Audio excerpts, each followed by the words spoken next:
আসসালামু আলাইকুম প্রিয় খামারি ভাইরা, কেমন আছেন? আশা করি সবাই ভালো আছেন।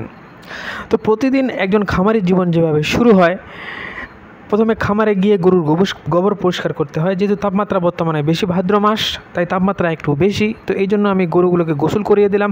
গোসল করে দেওয়ার পর দানাদার খাদ্য দেওয়ার পর খড় এবং ঘাস একসাথে কেটে দেওয়ার পর দুপুর পর্যন্ত মোটামুটি খামারের কাজ আমি শেষ করে দিলাম। এরপরে আগামী দিনের জন্য ঘাস কাটতে আমি ঘাসের জমিতে গিয়ে দেখলাম ঘাসে প্রচুর আগাছা জন্মেছে।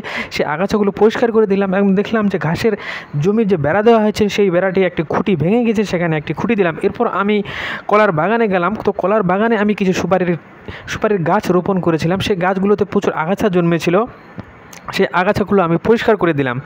তো এই সুপারির গাছগুলো আমি 1 থেকে 1.5 মাস আগে রোপণ করেছিলাম। তো এইগুলোতে এখন নতুন কুশি বের হয়েছে, তো আশা করছি এই গাছগুলো আর মারা যাবে না। তো কলার বাগানে এরপর দেখলাম একটি কলার গাছ মারা গিয়েছে। তো আমি এই বাগানটিতে প্রায় 60 থেকে 70টির মতো কলার গাছ আমি রোপণ করেছিলাম। তো সবগুলো থেকে মোটামুটি ভালো, আল্লাহর রহমতে আমি ভালো ফল পেয়েছিলাম। তো আমার বাগানের 4 থেকে 5টি কলার গাছ এই ভাইরাস এবং ছত্রাক আক্রমণের কারণে মারা যায়।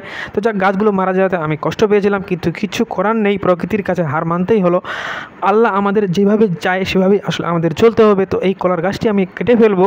তো এবার আমি মুড়ি কলা রেখেছি, দেখতে পাচ্ছেন যে গাছটির পাশে একটি চারা কিন্তু অলরেডি হয়ে গেছে। তো এই যে কলার গাছটি আছে, এটি দিয়ে আসলে জৈব সার হবে এবং এই যে শুকনো পাতাগুলো দেখতে পাচ্ছেন, এগুলো দিয়ে আমি জ্বালানি হিসাবে কিন্তু ব্যবহার করব।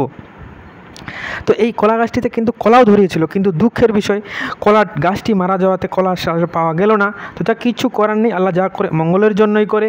তো এবার আমি মুড়ি কলা রেখেছি। তো মুড়ি কলার যে রাখার যে সুবিধা সেটা হলো যে নতুন করে চারা তুলে গর্ত করে সেখানে আবার সার দিয়ে নতুন করে চারা কিন্তু আর রোপণ করতে হয় না।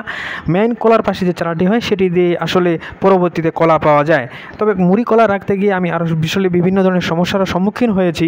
তো এই চারাগুলো মুড়ি কলা রাখার সময় যে চারাগুলো হয় এগুলো তাড়াতাড়ি বড় হয়ে যায়, এবং এই চারাগুলো যখন আমি আবার ছেড়ে দিয়েছি তখন কিন্তু আমার অনেক চারা কিন্তু আবার মারা গিয়েছে। তো মারা যাওয়ার কারণ হিসাবে আমি যেটা দেখেছি যে যখন চারাগুলো আমি ছেটে দিই তখন কোনো ধরনের ছত্রাকনাশক কিন্তু আমি ব্যবহার করিনি, যার কারণে আমার চারাগুলো আসলে মারা গিয়েছিল। আবার এই নষ্ট হওয়া চারাগুলোতে আমাকে চারা তুলে আবার কিন্তু সেখানে আমাকে চারা রোপণ করতে হয়েছে। সুতরাং যারা মুড়ি কলা রাখবেন